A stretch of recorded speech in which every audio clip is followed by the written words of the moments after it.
How do everyone, and welcome back to Royville in 4-Color. My name is Stefan, and I was reading some comics, and so I figured I'd talk about them. So I got 4 for you. I don't know if this is really a focused video. I just read 4 DC comics, so let's go through them. Alright, so the first one is Absolute Power Origins 3 of 3. So it is the last issue of this mini-series. And as you can see, it definitely talks about Amanda Waller there. Written by Ridley and the arts by Martinez. I guess I'm just done with Waller. I mean, really, this book was kind of lackluster for me. I don't need to know exactly why she's so evil. And she keeps saying she's doing it for the good of mankind and everything. In another book, you made a deal with demons. In this storyline, the absolute power, you make a deal with demons and evil robots and evil supermen, and you're the good guy, Amanda. Sure. And then it goes into her fight with her family because she's so evil and they just don't understand that she's doing it for them, yada yada yada. It also seemed to me, now I'm not sure about Martinez, but it seemed to me also, I really love comics, and I always want to be like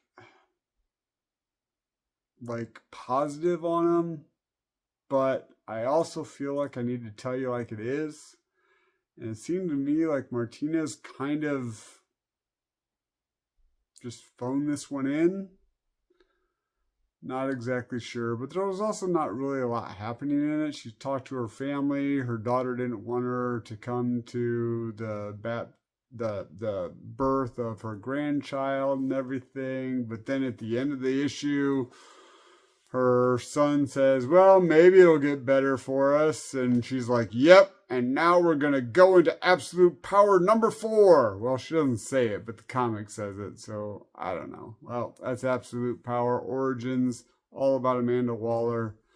Kind of glad it's over. Okay. So the next one I read is Absolute Power Task Force 7.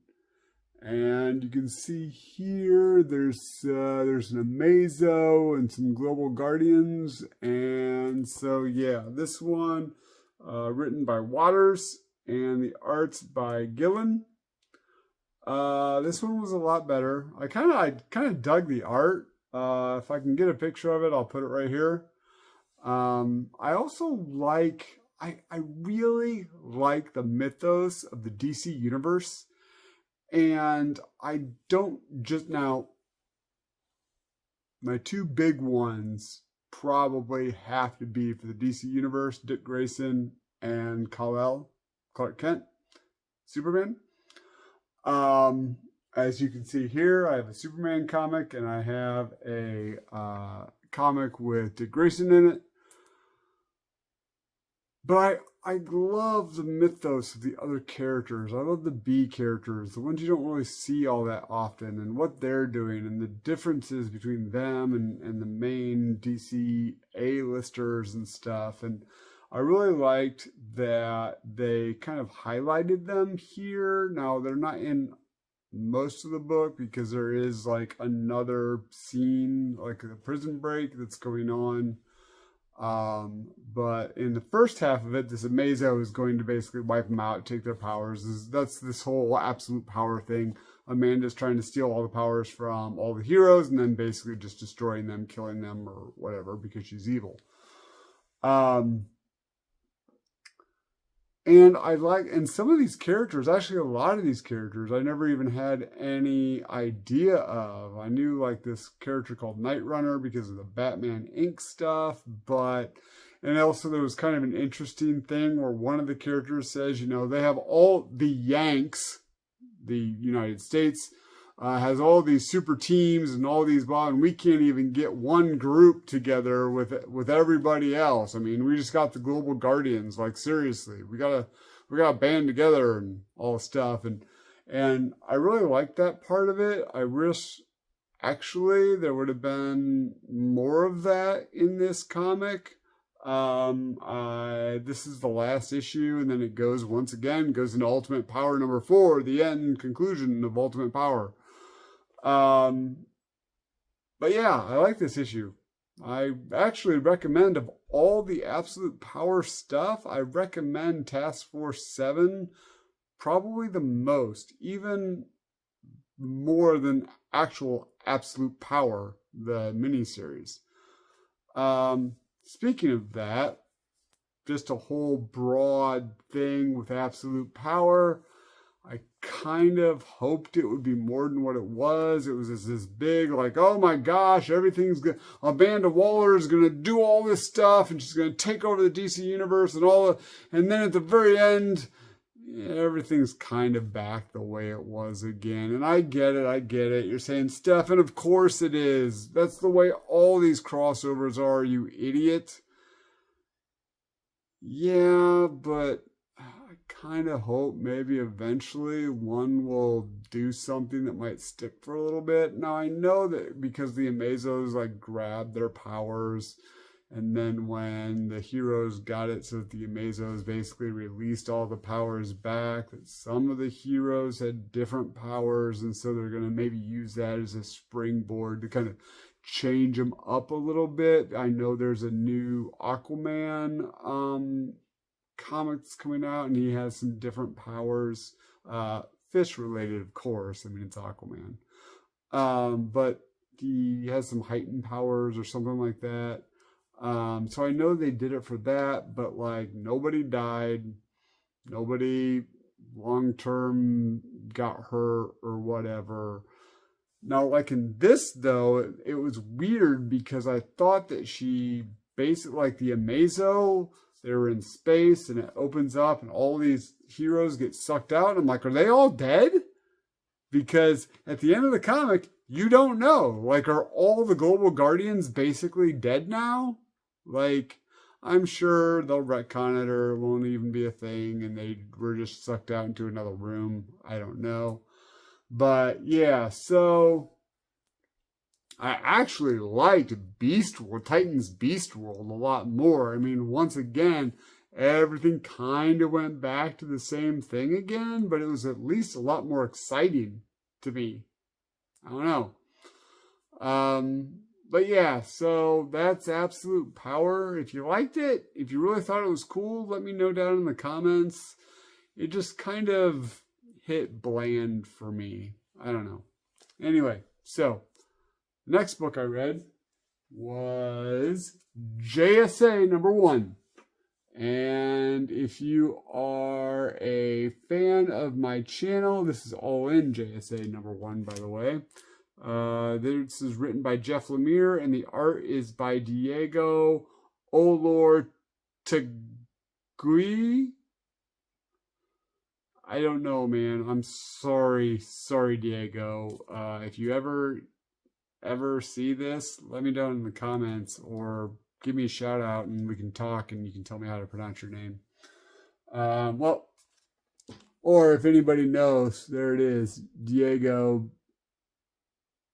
stuff. So I don't mean to be rude, Diego, but I really can't pronounce your name.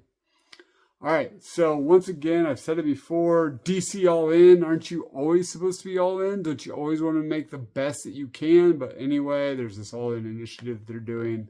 A lot of the books are now all in.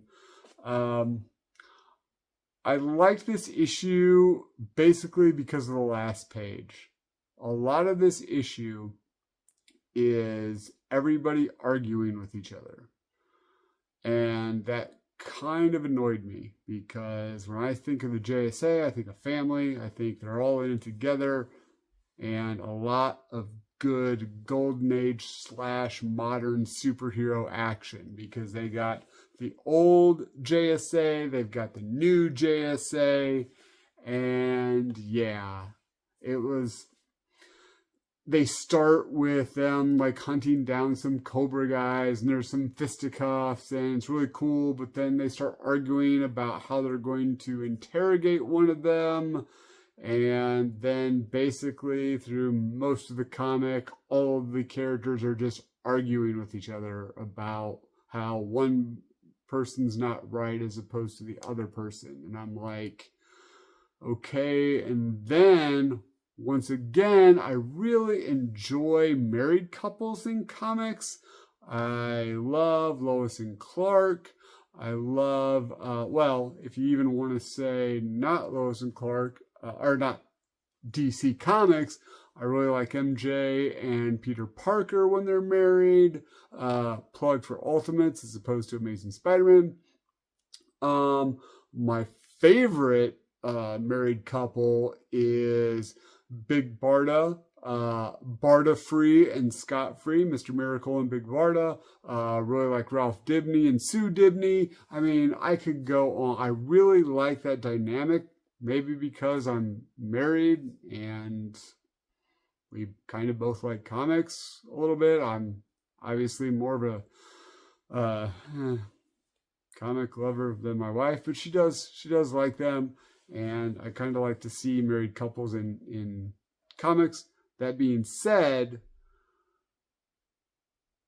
Our Man and she has like the Flash thing on. Is she like the Flash now? But Jesse Quick and Rick Tyler are married.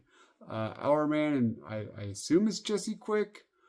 But she has like the Flash symbol. So I'm not exactly sure about that. But anyway, they're arguing. They're having like a marital argument because of something that happened previously, I guess, which I didn't know happened. I didn't read that issue, or I didn't even know that happened, because supposedly it happened in Absolute Power, but I didn't either notice it, or there was probably some random tie-in comic that I didn't pick up. But anyway, the payoff at the end makes me kind of realize why it was all happening, and that, thank you very much, Jeff Lemire. You kind of brought it back for me, and hopefully we will figure out what's going on, and our JSA heroes, sorry, I kind of hit my last comic there. My JSA heroes are going to figure out what is happening, and I'm talking JSA heroes.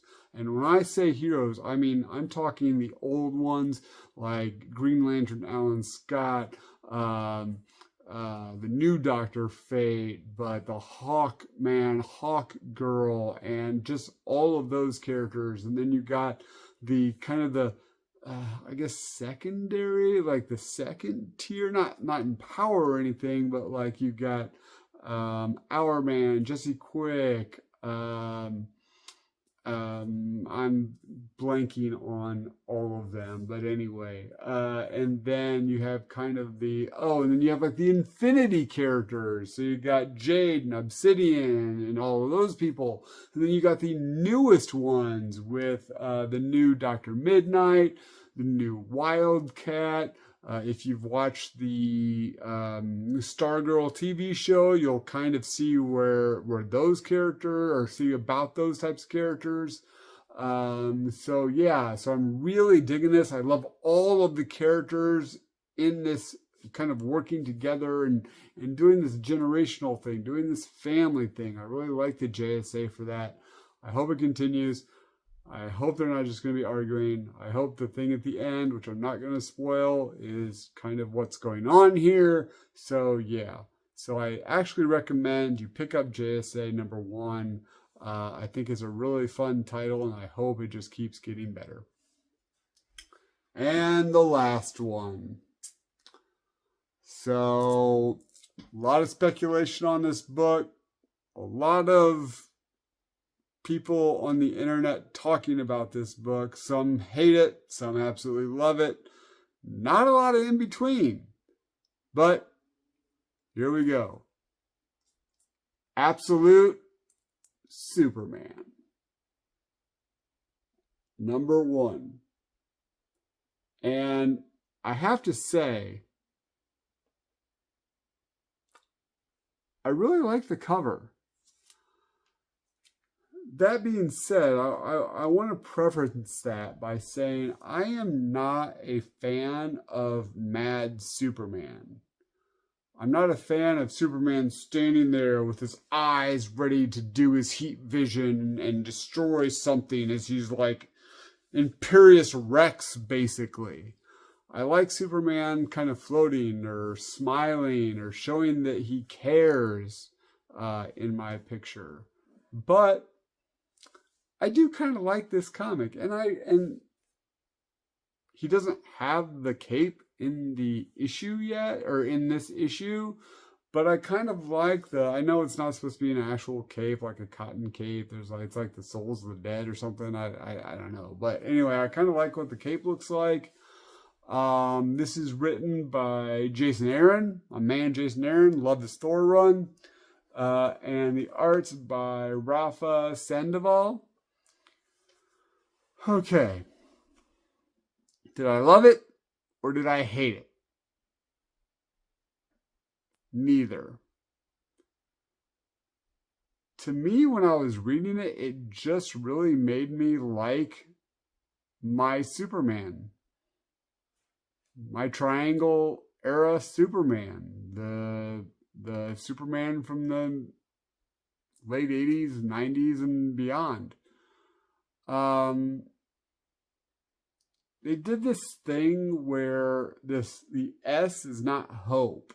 Well, maybe it's not hope. Basically, there's a very big tier. Like most of this issue is actually on Krypton before we even talk about Kal-El.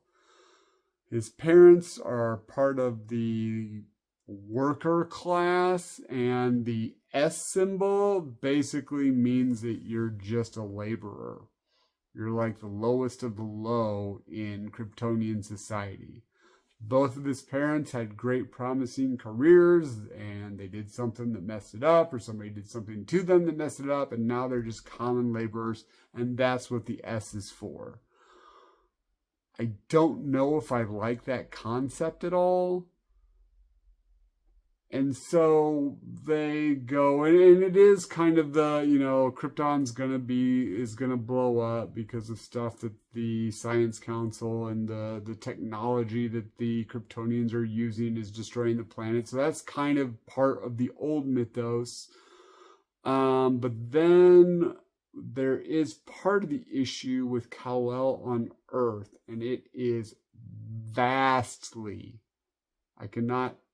it is vastly different than what we know of as the origin of Kal-El on Earth. He's not with the Kents. There's something going on with the Kents, or at least the farm was part of his background, but that's not a thing anymore. We don't know exactly if he was even with the Kents or not, really, I think. And he's in a South American or South African country, and he's trying to help these miners that are supposed to be getting diamonds for the rich, and he's basically a laborer, but he is helping them kind of make a better life for themselves with his powers. He has to regenerate himself, like he plugs himself in like a Duracell battery so that he can replenish his powers. He has like a little Skeets robot thing in his costume or something that Skeets, Booster Gold if you know, but he has like a little Skeets AI thing in his costume that he talks to. So, yeah, and then at the end, there's a bunch of people that try to capture him, and one of them I'm not going to spoil that for you. Excuse me. I'm not going to spoil that for you. And then in the next issue, the person that tries to capture him, and Superman fight to the death, maybe. I don't know. But it was an interesting issue. I know what they're doing here. They're trying to do kind of maybe an alternates version, but I mean, they did it with the New 52. Everybody was an alternates version. Like I said, it made me just kind of want to read regular Superman as opposed to reading this. I might have liked it more if it was not Superman and it was Star Dude or Solar Ray Man and totally not a Superman comic. But I am kind of interested to see where it goes, but in my mind, I'm not reading a Superman comic. I'm just reading a new hero with somewhat Superman style powers, which there's a lot of them. Hyperion, Solar, Man of the Atom, and now I can't, Supreme, and a bunch of others. Sorry, can't remember them all right now. However, yeah, so we'll see. I don't know if I'm going to keep going on with it in the long term. I hear a lot of people saying that, oh, it's probably just going to go 10 or 12 issues and they're going to cancel it after reading it. That might be the route that happens.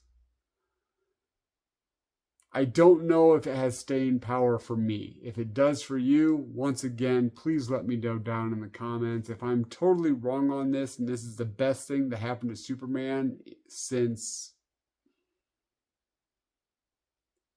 I don't know. I was going to say red kryptonite, but that would be bad. And green kryptonite, and what kryptonite would be great for Superman? Anyway, I can't remember right now. I know there's a bunch of them. Isn't there one that, like, makes him super powerful? Well, he is super powerful. I don't know. If you know anything about kryptonite, let me know in the comments.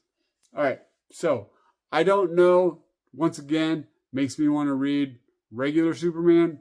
I'm a little behind on Action Comics, so I'm probably just going to jump into that and enjoy that. So, until next time, remember what your mom always said. You got to be a Dick, be a Grayson. And keep reading. Thanks, everybody.